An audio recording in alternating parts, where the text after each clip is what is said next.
You post one photo online, no name, no location tag, no caption, just one photo.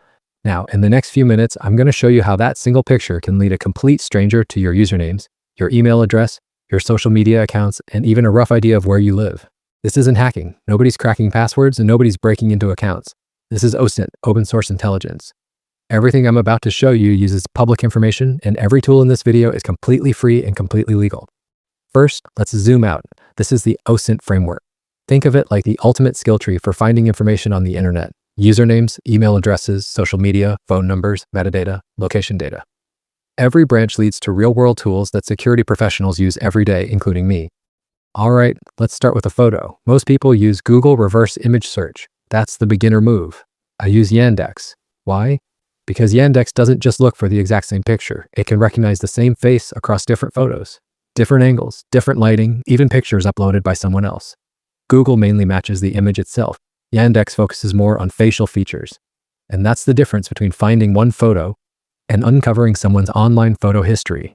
Now, as you can see from the results, we've got matches across different websites, different social media profiles, sometimes even old photos uploaded years ago that the person completely forgot about.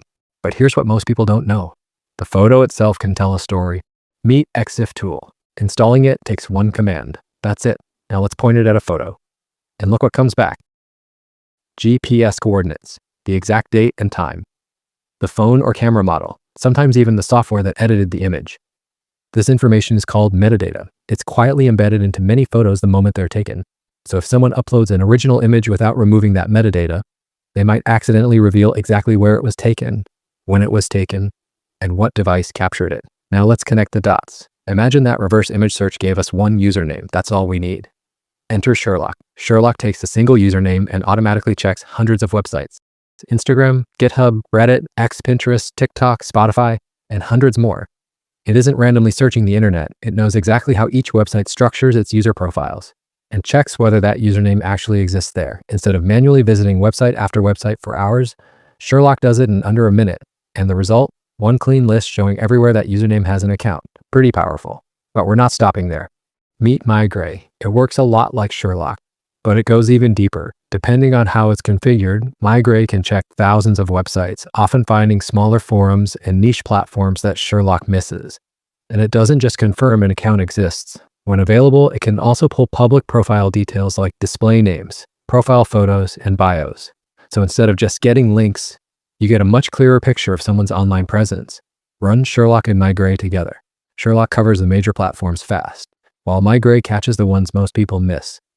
But here's the question. How do we know these results are actually accurate? That's where WhatsMyName comes in. It performs the same username search using its own independent database. At a glance, you can see just how far one username reaches across the internet. Now let's put all of this into practice. We'll use Thomas Lee as an example. The searches you're about to see are called Google Dorks. They're advanced Google search operators that help you find publicly indexed information much more efficiently. First, Thomas Lee's site LinkedIn.com. This tells Google to search only LinkedIn pages mentioning Thomas Lee.